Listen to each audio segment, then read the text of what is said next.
tener fe es creer en la gente, es decir, y hay mucha gente que no creen. Yo ya no pido que se crea en Dios, porque el creer en Dios es una gracia de Dios, dice el catecismo, pero creer en los hombres es muy importante, ¿no? Es un hombre que irradia una caridad y un bienestar indescriptibles. Es decir, un papá que llora, un papá que sonríe, un papá que dice tacos en lo privado, un papá ¿Y usted dice tacos en lo privado? que bendice, pues yo creo que sí, es decir, eso es lo humano. Cuando si alguien te pincha no vas a decir bendito sea Dios, ¿no?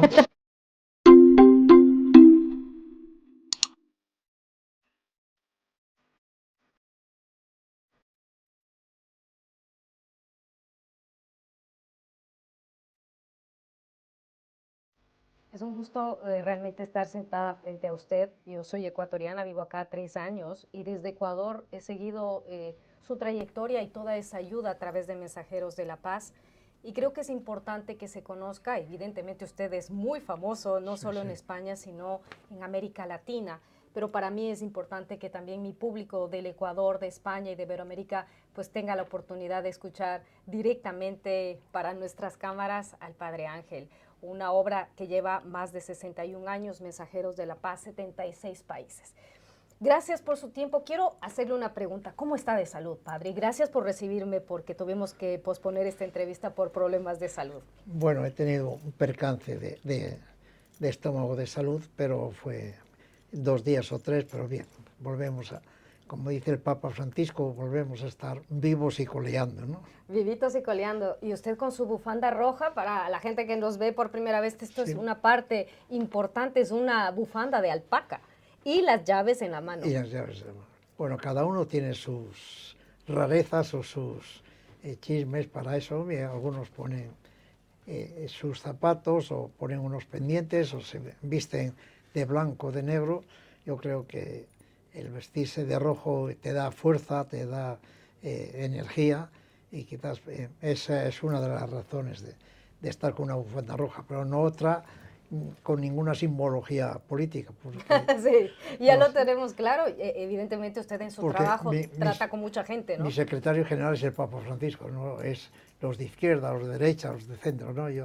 Los curas también tenemos un secretario general en la organización, que es el Papa Francisco o el Jesús de Nazaret, ¿no?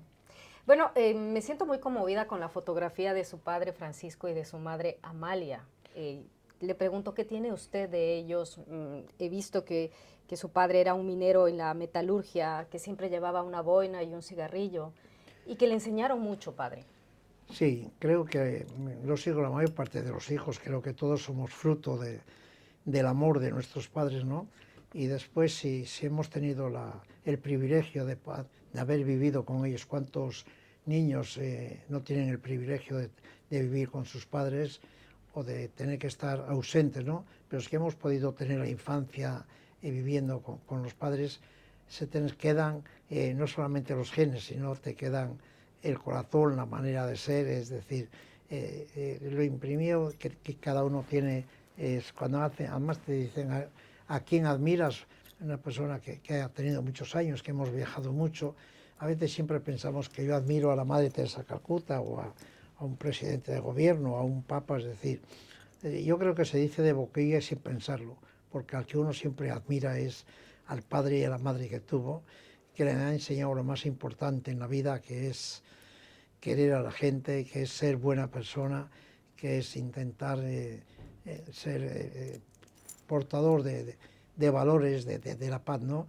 Y yo creo que esto, cada uno de los hijos, somos hijos de nuestros padres, no somos hijos ni de la sociedad, ni del gobierno, como a veces algunos gobiernos quieren que seamos hijos de ellos, ni tan siquiera de un partido, somos hijos de nuestros padres y uno lo va viendo. Y cuando decías mi padre con boina, pues yo si pudiera andaría con boina como él también.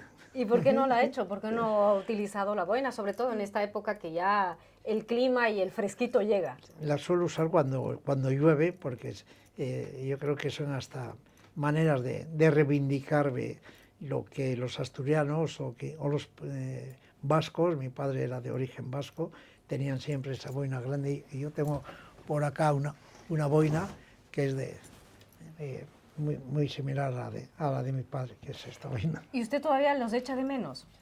Porque Sí. uno cree que pasa el tiempo y que ya no necesita de papá y mamá y no es así. No, cuando uno es mayor empieza otra vez a necesitar de esa figura del padre y de la madre. Cuando uno ya se ha casado, tiene hijos, ya pasa de los 50 a los 60, se ve como añora al padre y la madre porque todos necesitamos tener a esa madre a que le puedes contar las cosas, a esa madre que te puede entender y comprender incluso cosas no bien hechas, pero sin embargo para una madre te dirá no están bien hechas, pero te entiende.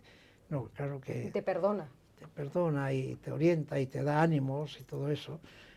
Pasa es que los que tenemos fe creemos que todavía podemos hablar con nuestra madre, con nuestro padre en silencio, aunque no estén presentes, ¿no? Padre, ¿qué significa tener fe? Tener fe, dicen que esa la fe la da Dios, que uno no puede tener fe, ¿no? Pero fe es creer no solamente en lo que uno no ve, sino también creer fe en lo que uno ve. Es decir, yo tengo Claro. mucha fe en los hombres, yo creo mucho en Dios, pero creo también mucho en los hombres y en las mujeres. Tener fe es creer en la gente, es decir, y hay mucha gente que no creen. Yo ya no pido que se crea en Dios, porque el creer en Dios es una gracia de Dios, dice el catecismo, pero creer en los hombres es muy importante, ¿no? Y a mí me enseñó uno de estos papas y cardenales que había que creer en Dios y creer en los hombres. Usted ha entregado su vida por los demás y creo que es una obra importante y una misión tan grande. A veces los seres humanos ponemos muchísimas excusas para dejar de ayudar. Es que a mí me hace falta, es que no tengo tiempo, es que no tengo suficiente dinero. ¿Cómo acabar con esas excusas, padre, y tender la mano a los demás, sacando esto que usted dice que todos los seres humanos somos buenos, que hay gente que está enferma, Sí, que a lo mejor sí. se fue por un mal camino, Sí. pero que hay esa bondad? Porque yo creo que lo que uno se tiene es que entusiasmar, ilusionar con lo que hace, ¿no? Y después además porque uno cuando trabaja por los demás, cuando se dedica a los demás, recibe mucho más de lo que da. Es decir, solamente oír esa palabra a veces cuando te dicen, por haberle escuchado, por no tener ocasión tan siquiera de arreglar sus problemas, pero escuchar te dice, gracias por escucharme. Esa contestación es una satisfacción inmensa, es decir, el poder oír la palabra de gracias por lo que hace, gracias por escucharme. No, el hombre y la mujer somos seres que hemos nacido para ser felices y para hacer felices a los demás. Y nos equivocamos a veces cuando creemos que cuanto más sufrimos, una mejor vida vamos a tener allá en el cielo, que predicaban ante los curas y los obispos, o los que creen que el cielo está solo cuando nos vayamos. No, no, el cielo está aquí. Es decir, la felicidad está aquí en este mundo, la felicidad está estar con tus hijos, estar con tus padres, estar con los amigos, poder besarse, poder abrazarse. Es decir, en el otro mundo no sé si nos vamos a poder besar y abrazar, casi seguro que sí, pero la felicidad en este mundo está en besarse y en abrazarse, está en quererse, ¿no?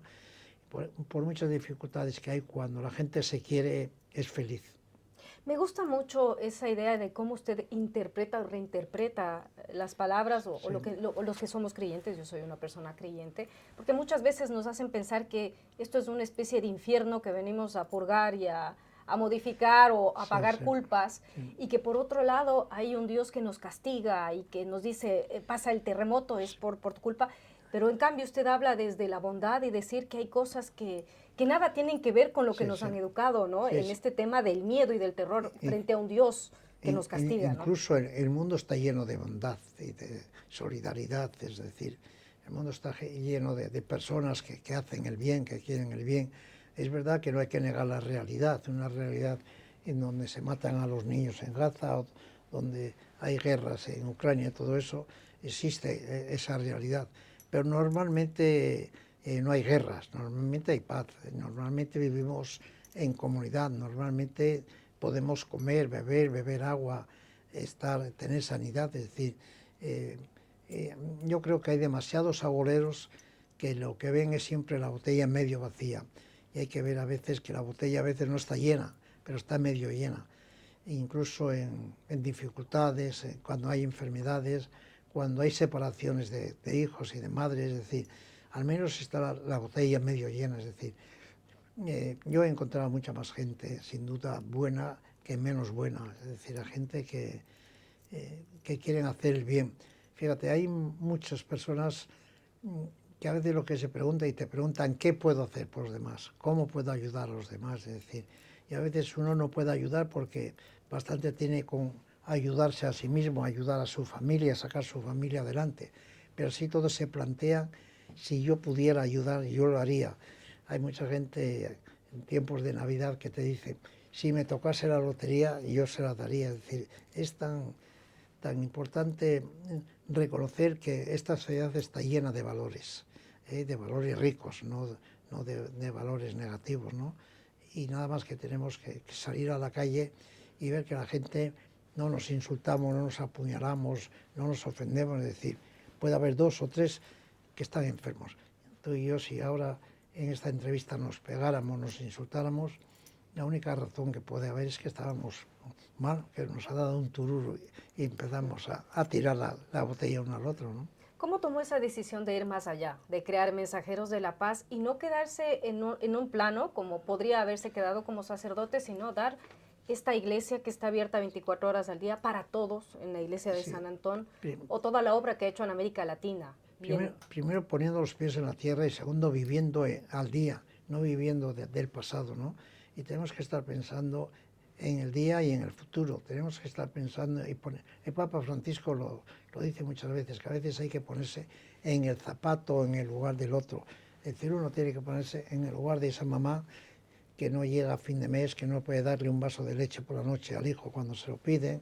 Hay que ponerse en el lugar de esos que están en la guerra, que se desangran, que mueren, que quieren escapar, en el lugar de personas que sufren mucho porque se les ha roto el amor o el corazón, es decir, y esto es lo que durante todos estos años hemos intentado hacer, es decir, no hemos hecho otra cosa más que un poco ese primer mensaje de Nochebuena y de Navidad, de que lo importante en la vida es amarse, ¿no? Es quererse, es tener a alguien a quien querer, es que tengas a alguien que te quiera. En la distancia corta, ¿cómo es el Papa Francisco? Es una persona normal, corriente, es un Jesús de Nazaret. Estar con el Papa Francisco es como el Jesús ese que nos describe el Evangelio, nos describen los apóstoles.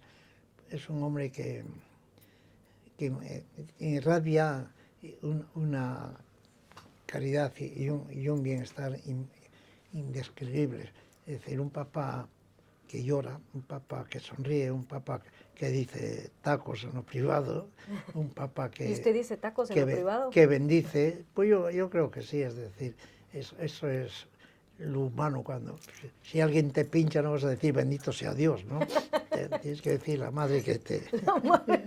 ¿no? Claro, normal, ¿no? Es lo normal.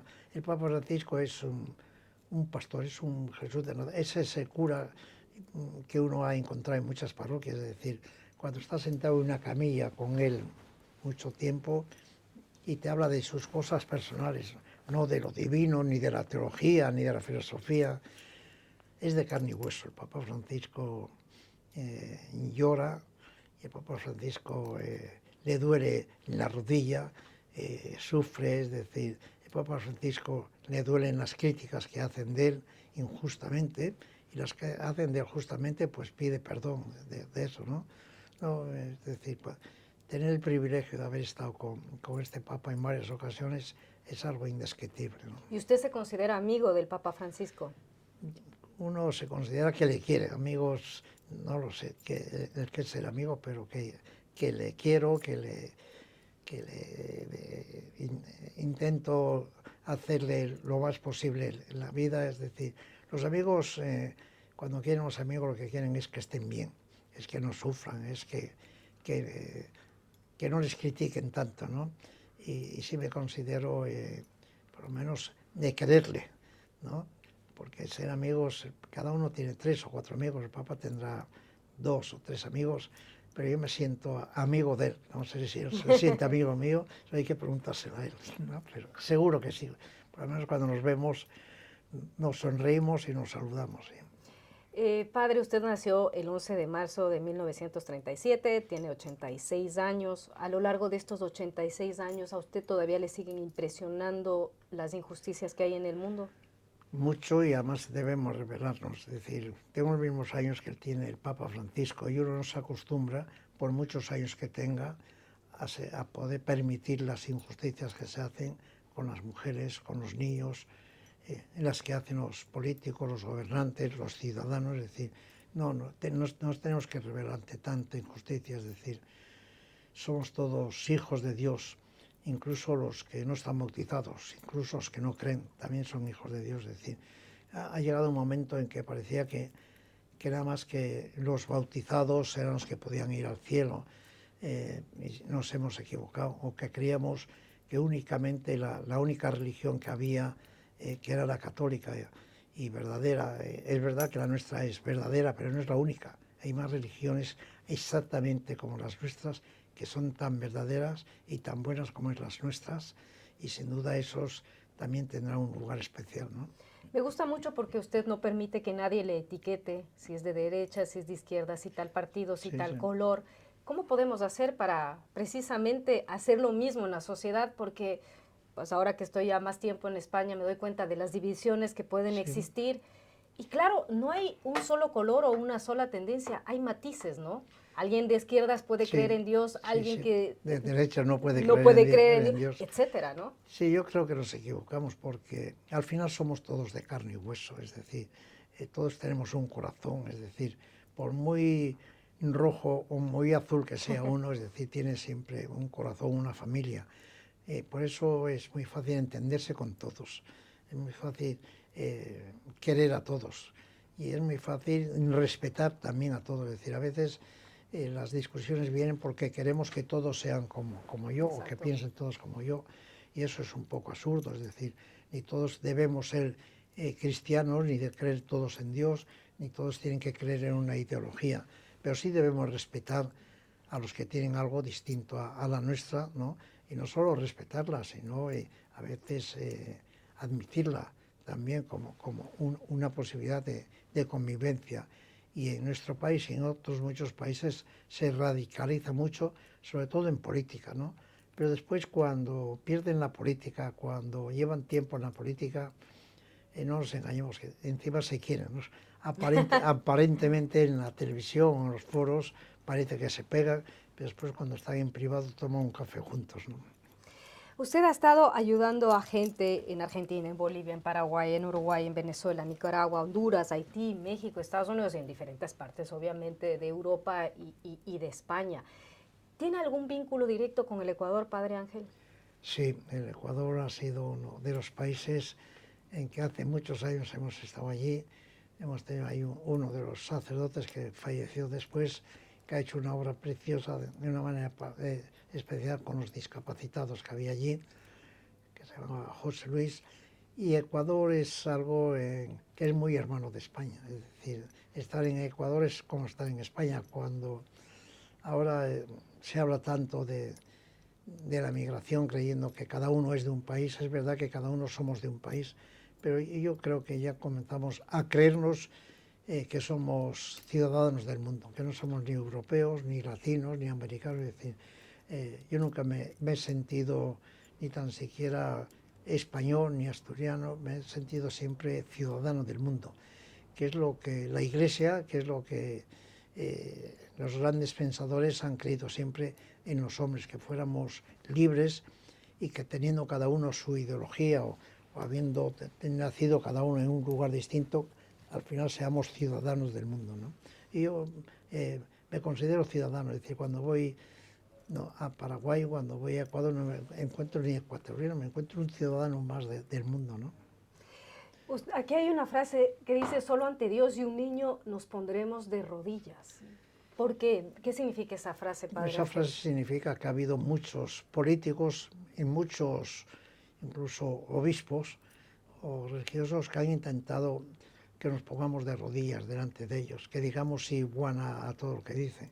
Y uno no puede estar desde que nace diciendo sí a todo. Es decir, podemos decir sí a lo que creemos que hay que decir sí, pero sobre todo a lo que a lo único que se puede uno poner de rodillas es delante de un niño o delante de Dios. Es decir, los demás no tienen derecho a exigirnos esas reverencias que a veces nos exigen algunos, unas reverencias que casi es ponerte de rodillas o incluso arrodillarte delante de las personas. No hemos nacido para ser súditos, no hemos nacido para arrodillarnos delante de nadie, ¿no? Estoy de acuerdo con usted.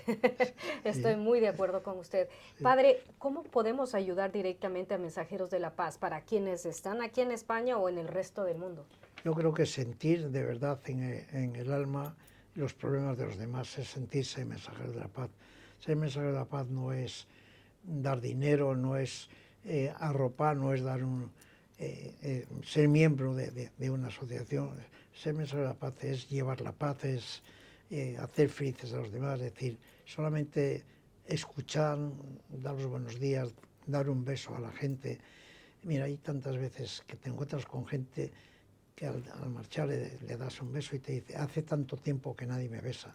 Hay mucha gente que lleva mucho tiempo, que llevan días, meses, incluso años, que no le ha besado a nadie. Es decir, ni los animales son capaces de aguantar estar o vivir solos. Es decir, necesitan pues juguetear, acariciarse, estar con la otra pareja. Es decir, y nosotros los hombres hemos llegado a veces, sobre todo a las personas mayores, cuando se van quedando solas en su piso, solas en una residencia, solas en eso, que se encuentran, que ven por la televisión que la gente se quiere, que se abraza, que se besa, que celebran los cumpleaños, que celebran las fiestas, y a ellos llega su cumpleaños y nadie se acuerda que un día como un 11 de marzo o un 27 de febrero ha nacido y nadie se acuerda de eso.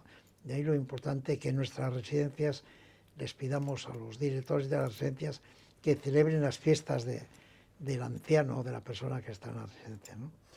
86 años le han dado el tiempo suficiente para cumplir todos los sueños. ¿Qué queda pendiente y quién seguirá su camino? En la última vez que estuve con el Papa me regaló un libro que escribió él durante la pandemia, que dice, el libro era No estamos solos. No, porque queda todavía muchos sueños. Me dijo, Ángel, tenemos que seguir soñando. Uno cuando tiene muchos años no puede decir que todavía no puede soñar. Y uno sigue soñando. Sigo soñando en poder hacer una ciudad de vacaciones para los que a veces nunca han visto el mar o no pueden ver. Soñar en que seamos capaces de que la gente se salude en la calle, que no exista todavía esos pisos a veces o portales inmensos en donde hay un montón de viviendas y la gente no se entere quién vive en el sexto ni en el séptimo. La pandemia nos hizo a veces ser un poco más humanos, pero nos hemos olvidado enseguida. Es decir, en un bloque de casas hay un montón de personas que a veces mueren, nacen, y el que está en el tercero ni se ha encontrado con él no siendo en el ascensor, si es que hay el ascensor, ¿no? No, uno sigue soñando en un mundo mejor. Martín Lutero King soñaba en que pudieran viajar blancos y negros en el mismo autobús, y yo sigo soñando en que seamos capaces de entendernos, que no nos matemos. Es decir, no hay cosa más absurda que ver con tus propios ojos o comprobar que nos matamos todavía, que todavía hay gente que coge los fusiles o las bombas y las tiran para matar a los que están allí.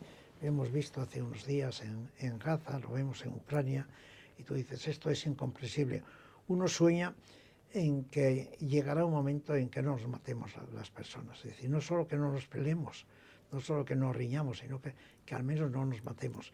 Y todavía en este mundo hay muchas personas, como al principio del mundo, de Caín y Abel, que todavía hay gente que se mata, que se quita la vida unos a los otros. ¿Cuál es el verdadero significado de estas épocas navideñas?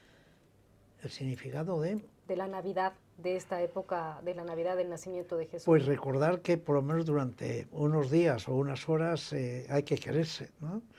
Y eso habría que extenderlo. Pero el significado de la Navidad es el significado más bonito que hay, que es el otro día me decía mi niño, decía, la Navidad es muy bonita. Y dije, ¿por qué? Dice, porque nos queremos más. Es decir, pues el significado de la Navidad es que la gente debía quererse, que dejamos muchas cosas atrás, que nos felicitamos, que tomamos un vino con otros, es decir, que salimos, que nos ponemos más guapos, que encendemos las luces, que hacemos que el país esté más bonito, es decir, que las mesas y las casas se ponen, es decir, ¿esto se hace solo en Navidad? Pues sí. ¿Debíamos hacer otro año? Pues no, tampoco todo el año tenemos por qué tener tantas luces, ¿no? Pero es bonito la Navidad para todos. Si la Navidad la celebráramos solamente los que queremos, no habría tantas luces. La están celebrando también los que no creen. Muchísimas gracias. Para terminar, ¿qué llaves abren? ¿Qué abren estas llaves? Esta llave abre la puerta de San Antón, que no tiene llave porque desde hace 10 años la hemos abierto y no la hemos cerrado ni en la pandemia, ¿no? Y lo otro es una Virgen de Covadonga, que es la Virgen de Asturias, de un lugar donde yo he nacido, y que es como para quitar los nervios mientras hablo contigo. Muchísimas gracias. Qué gusto conocerte. Muchas gracias. Y nada, un abrazo. Un abrazo. Vale.